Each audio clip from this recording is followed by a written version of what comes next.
my name is Hannah, and my topic for the Clinofact speech is about animal euthanasia, and I'm supporting the animal euthanasia because there's no way around it, and I'm gonna talk about how there are no possible ways to handle all the sick, stray, and overpopulated animals, but the euthanasia. So first, it is a hard decision, but somebody has to take the action for the non-verbal living creature. And the animals you can find on the street, so like cats and dogs, they don't have like an owner, so like they usually go to the animal shelters, and they just get keep there, and like they stay roughly 64 of the animals who live in the shelter get euthanized because the owners, they don't really claim those animals back, so they just stay there, and the animals, there's only 3,500 animal shelters around the U.S. So animal shelter can really keep all those animals. So so they usually euthanize the animals, and 56% of the dogs and 71% of the cats that enter the animal shelter are euthanized, because more cats are euthanized than dogs because they are more likely to enter the shelter without any owner identification, and only 15% of the dogs and 2% of cats that enter animal shelter are reunited with the owners. So it has a really low chance of getting back to their owners, so might as well get so they get euthanized because there's no space in the shelter. And secondly, animal euthanasia animal euthanasia creates a safer environment for humans. And it's not just euthanizing the animals on the street, it's about euthanizing the animals that are really sick and has a mental problem and can harm the environment, which are cows, horses, pigs. They also get euthanized because they might get consumed by people, and they can be consumed by people, and they can have a human contact with people, so humans can actually get harmed by those infected animals. And one of the examples is that in between United States and South Korea had this big problem over the cows, because if the cows are older than 18 months, they have a high chance of getting this disease that can if the person who eats that cow meat, that beef, actually can get this virus that it can kill you after a 10 years. So within the 10-year limit, you can really find out that you're actually infected by those viruses. So they had a really big problem with that. So because of those kind of reasons, animal euthanasia is very necessary. And it controls unwanted animals also, because unwanted animals such as the sick animals and those that have a mental problems, they can get euthanized by the owners. They have a really hard decision, deciding whether they should be euthanized or not. But if they take the action to kill that animal, it has less suffering for the owner and the animal, I personally think. Therefore, I support the animal euthanasia, and it has some significant effect on the environment. Thank you.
All right, you've identified the topic, but it's not really clear what the proposition is, and the phrasing that you have ends up being kind of abstract. You need to reduce the level of abstractness in your argument, and that happens several places in the speech where you kind of talk around the subject Gesundheit, and instead of making a declarative statement, you just give us background information on the subject and some examples, and then kind of at the end you say, and so that's why I feel that way about it. And I think it needs to be, you need a much clearer structure, and your points need to be declarative sentences a little bit more. There's no layout of the structure at the beginning of the speech.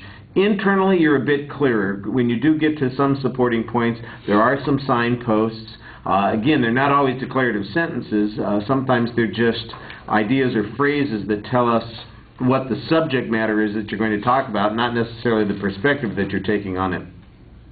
On your evidence, we've got a lot of examples that are hypothetical in nature. The clearest evidence that you had was the statistical evidence about the number of animals that are euthanized, that fail to be returned to their owners, dogs versus cats, that sort of thing. And so that's pretty good statistical information there. Although, again, you don't really tell us, since your argument is that apparently that we need to euthanize those animals. Well, how many of those animals are running free? And you told us the number of animal shelters that there are, but I don't remember hearing about how many animals are taken in by those shelters and why they can't keep them. I think the inference is that there are clearly going to be too many for the shelter to take, but I don't think that you really developed that argument in your presentation, and that's something that you need to do. When you're talking about cows and pigs and that sort of thing, it was a little confusing. Is there anybody who disputes the need to put down animals that are sick? I'm not sure. So I'm not sure why this is a controversy and why there's being an argument being made about it. Now, you mentioned there's some conflict or controversy between the United States and Korea about cows. I assume that you're talking about mad cow disease, but I'm not sure that that's what's being discussed. I hadn't heard the 18-month-old cow issue as being the source of the problem, so I think you need a clearer explanation about what's going on there. This really sounds like it's a separate issue, and it doesn't sound like it's about euthanizing the animal. It sounds like whether or not our procedures are accurate enough to prevent disease from being spread to humans, that sort of thing. Like I said, it wasn't always clear what your inferences were. There's a lot of informative speech in this presentation and not quite as much argument as you want to have. You have trouble sometimes developing a fluency or a rhythm to the presentation. A couple of places you're starting and stopping, and it just seems awkward. You need to get those sentences down. Here's the claim I'm making. Here are the 3 reasons why I'm making those claims. Let's go with that first reason. It is this, and have a complete sentence. And then even if you do have to jump around a little bit on the supporting points, at least we know how that information is supposed to be connected to the main point. I think that's where you could help yourself the most here. All right, thank you.